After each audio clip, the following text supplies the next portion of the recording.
너의 주가는 3일 뒤에 지옥에 간다. 넷플릭스가 라는 업체 인수에 나섰다는 소식도 나왔죠.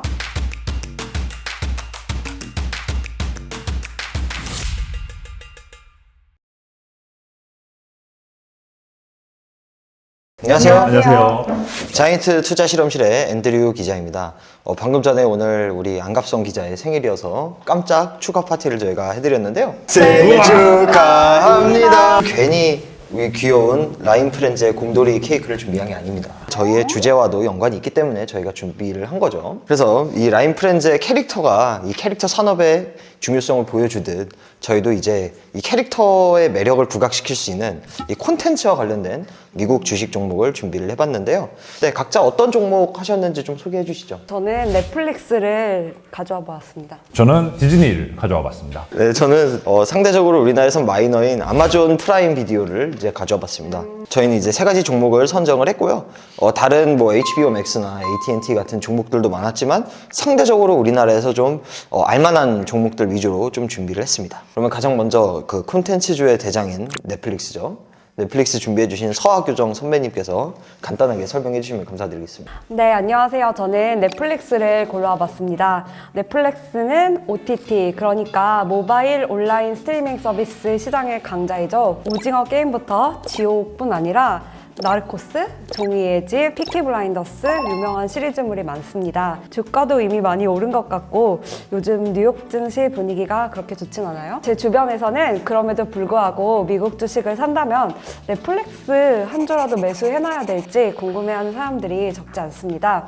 넷플릭스는 그러니까 애플, 마이크로소프트, 구글 알파벳, 아마존, 메타, 그러니까 구 페이스북, 테슬라와 함께 뉴욕 증시 매그니피센트 7 7대 기술주로 꼽히죠.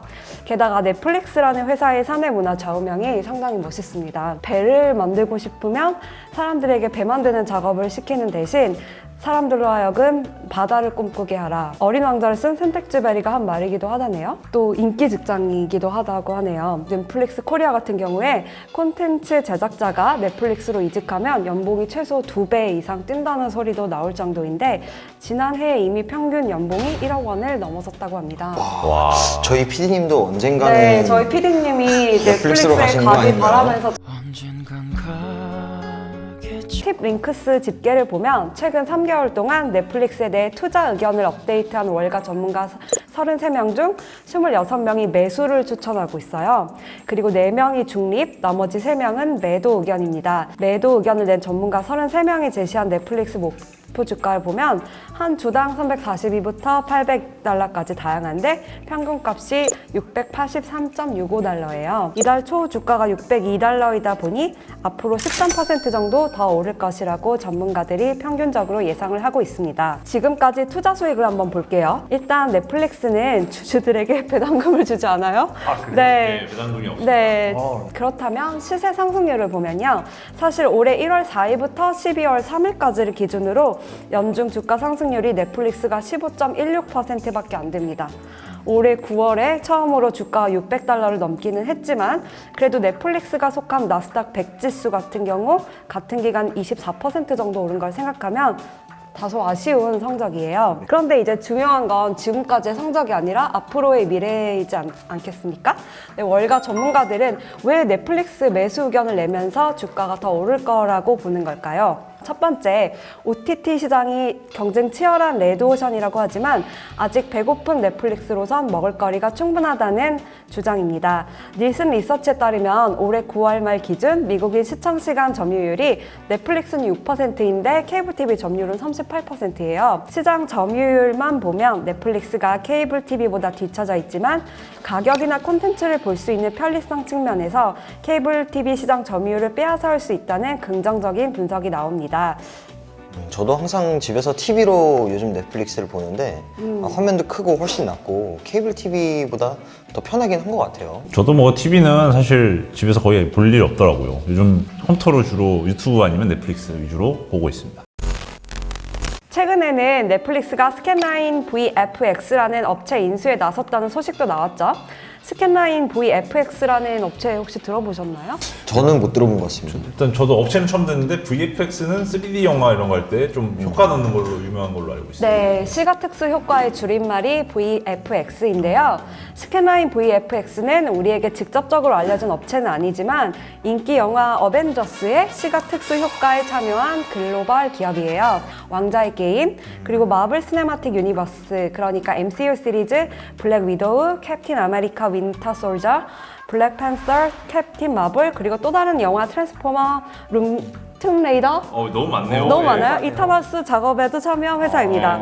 넷플릭스가 이 회사를 인수한다는 거는 넷플릭스가 명실공히 세계 최대 엔터테인먼트 기업인 디즈니를 넘본다는 그런 상징적인 사건으로 받아들여지기도 합니다. 직접 더 콘텐츠 제작에 나설 거라는 것으로 풀이되는데요. 그렇죠. 그래서 마블 시네마틱 유니버스가 지금 디즈니 플러스에서 방영되고 있는데 넷플릭스가 그 마블 시네마틱 유니버스 시각 특수효과 작업을 한 회사를 아예 사들여 버린다고 인수에 나섰으니까 이거 눈여겨볼 만한 변화입니다. 다음번 분기 실적 날짜는 내년 1월 18일입니다. 예정일이기 때문에 좀 달라질 수는 있지만 주식을 사고 팔 때는 실적 발표 날짜도 좀 참고해 볼 필요가 있어요. 네, 안녕하세요. 쫄버개미 쫄기의 안갑성입니다. 오늘 제가 고른 종목 디즈니입니다. 자, 디즈니 모르시는 분 없으시죠? 자, 저 어렸을 때 다 디즈니 만화 영화 한두 편씩 보신 경험 있으실 겁니다. 그럼요. 제가 또 노스캐롤라이나에 살던 시절에 부모님과 차를 타고 그 올랜도에 위치한 디즈니 월드도 가본 적이 있거든요. 굉장히 좋은 추억이 있습니다. 디즈니는 본점을 갔네요. 디즈니 월드 본점이죠. 디즈니는 1923년에 월트 디즈니와 그의 형인 로이 디즈니가 공동 창업한 회사입니다. 근데 사실 디즈니가 이제 만화 캐릭터, 애니메이션, 3D 영화 이런 걸로 유명하지만 사실은 거대 미디어 그룹이기도 한데요. 미디어랑 IP라고 불리죠. 각종 지적 재산권을 이제 엄청 많이 갖고 있는 미국 문화를 대표하는 기업이라고 볼 수 있습니다. 미키마우스, 도날드 덕, 또 인어공주, 곰돌이 푸, 엘사, 어벤져스, 스타워즈까지 우리가 한 번쯤 봤던 모든 만화 영화 캐릭터들이 전부 디즈니 제국 소속이라고 보시면 되는데요. 일상생활 속 디즈니는 이렇게 다양한 IP를 기반으로 애니메이션과 영화, 각종 캐릭터 상품을 통해 이익을 올리는 회사 이미지가 강한데요. 사실 월트 디즈니 스튜디오랑 테마파크 디즈니랜드가 있죠. 그리고 캐릭터 상품 판매를 통해 벌어들이는 매출이 있고요. 마블 스튜디오랑 폭스 엔터테인먼트 그룹 말고도 ABC 텔레비전 그룹과 ESPN. 자, 이거 해외 축구, 해외 야구 보시는 분들은 빼놓을 수 없는 채널이 ESPN이죠. 또 ESPN도 디즈니 그룹이 갖고 있습니다. 또 스카이 PLC, 또 내셔널 지오그래픽 채널 여기도 갖고 있고요. 2019년부터 디즈니 플러스, 훌루, ESPN 플러스까지 자체 OTT 스트리밍 서비스에 대한 대대적인 투자로 OTT 사업을 확장을 해나가고 있는데요. 사실 저희가 자료로도 보여드리겠지만 디즈니 그룹이 되게 사실 큰 구조를 갖고 있고 회계연도 2020년도까지는 이제 4개의 사업 부분에서 영위를 해왔습니다. 이 가운데 이제 매출에서 가장 큰 비중을 차지하는 건 놀랍게도 캐릭터랑 테마파크가 아니라 방송 미디어 네트워크입니다. 자, ESPN, ABC, 내셔널 지오그래픽 같은 그 TV랑 케이블 매출이 제일 크고요. 그 다음으로 이제 저희가 OTT라고 하는 부분이 속해 있는 D2C랑 인터내셔널 부분이 24% 정도 매출 비중을 차지하고 있고, 그 다음에 테마파크 캐릭터 상품이 23%, 스튜디오 엔터테인먼트라고 해서요. 마블이랑 픽사, 디즈니 같이 이제 스튜디오에서 콘텐츠를 제작하고 음악이나 영화 이런 걸 판매하는 이제 비중이 매출의 13% 정도를 차지했는데요. 사실 이제 디즈니가 작년에 테마파크 다 싹 다 문 닫거나 아니면 제한적인 운영을 하면서 적자 전환을 많이 했어요. 테마파크가 원래 흑자를 내는 사업 부문이었는데 적자 전환을 했고 OTT는 여전히 이제 대규모 콘텐츠에 대한 투자가 들어가면서 적자를 유지하는 상황입니다. 결국 실제 돈을 벌어들이는 분야는 ABC랑 ESPN 같은 이제 기성 케이블 TV 네트워크랑 지적 재산권 판매로부터 발생한 수입인데요. 이쯤에서 디즈니 플러스 보십니까? 지금 무료 서비스를 예. 이용하겠습니다. 제가 알기로는 지금 통신사랑 이제 연계해서 이제 할인 상품을 내놓고 있는 걸로 알고 있는데요.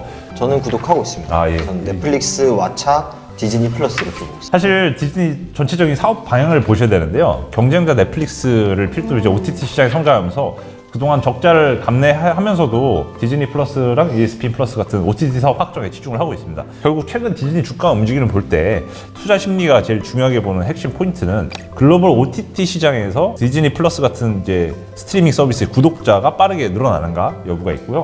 또 OTT 서비스 부문이 흑자 전환 언제 하는지, 그리고 코로나 사태 종식에 따른 테마파크 부분의 리오프닝 수에 이 기대감이 이제 세 가지가 크게 이제 촉매인데요. 주가 상승에 이제 지난 11월 10일 정확하게 이제 4분기 실적 발표를 통해서 주가가 7%나 당일 급락을 했고요. 지금도 그 당시 기준보다 주가가 내려가는 걸로 제가 알고 있습니다. 결정적으로 이제 디즈니 플러스 가입자 수가 지금 1억 1,800만 명을 기록하고 있습니다. 이게 직전 분기 3분기 대비 210만 명 증가에 그쳤는데요. 이게 넷플릭스 동기간 넷플릭스 가입자 수 증가분의 절반도 안 되는 수치라고 합니다. 지난주 금요일 12월 3일 기준 종가 기준 디즈니 주가가 무려 146.22달러로 올해 고점이었던 3월 8일 201.91달러 대비 하락률 27.58%나 기록하고 있는데요. 하향한 목표 주가가 높아 보이는 수준이네요. 맞습니다. 지금 사실 제가 알기로 이제 팀랭크에서 목표가 밴드 하단이 한 160불 정도에 형성돼 있는데 네. 지금 목표가 하단 밴드를 벗어난 상황입니다. 그래서 작년 코로나 당시 기록했던 MDD 최대 하락률 43% 대비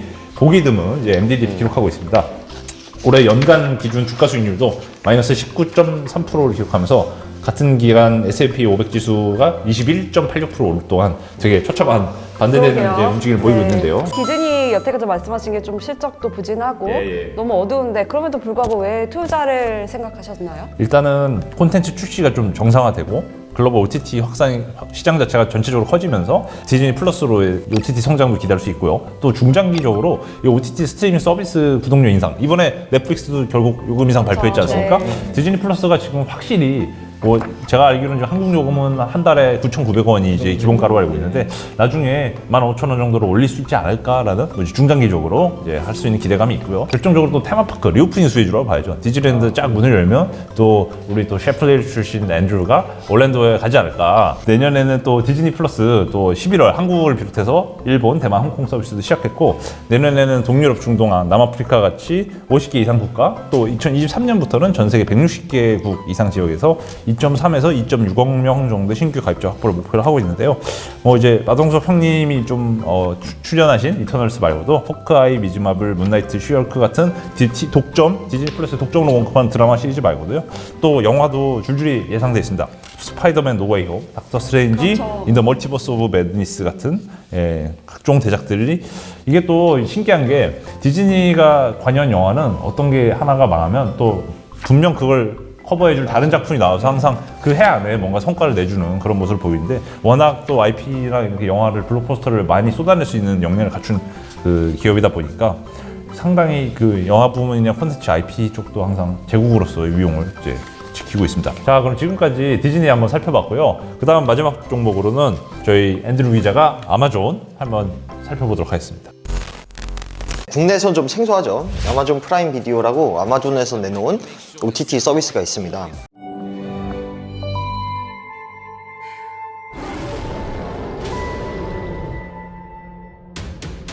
Os maiores sucessos do cinema.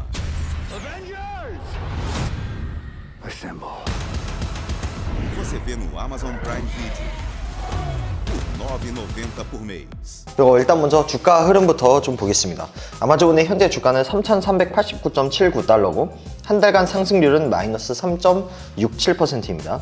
지난 3개월간 리포트를 낸 애널리스트 31명이 있는데 모두 매수 의견을 냈습니다. 중립도 한 명도 없어요. 모두 매수 의견을 냈고 강력 매수 의견이네요. 그렇죠. 평균 목표 주가는 4,116.94달러, 밴드는 3,800에서 4,700으로 되어 있습니다.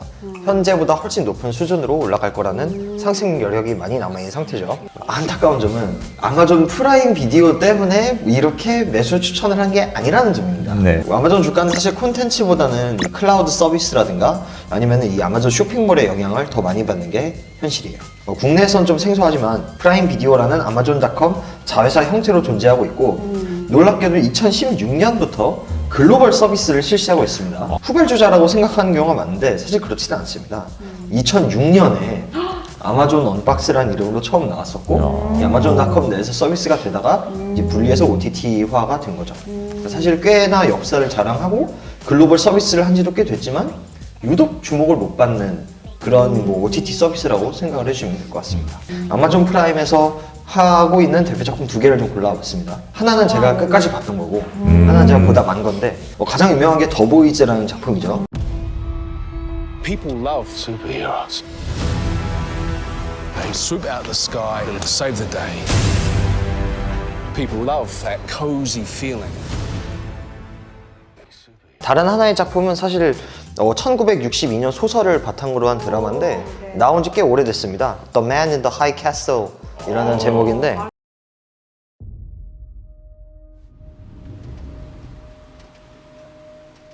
If you could do anything with your life, what would you like to do? Well, my father told me what it was like before the war. He said every man was free. I want my country back. I pledge allegiance to the flag. The Man in the High Castle과 같은 이 드라마들과 더불어 뭐 톰 클랜시의 잭 라이언, 한나 같은 유명한 오리지널 서비스도 있습니다.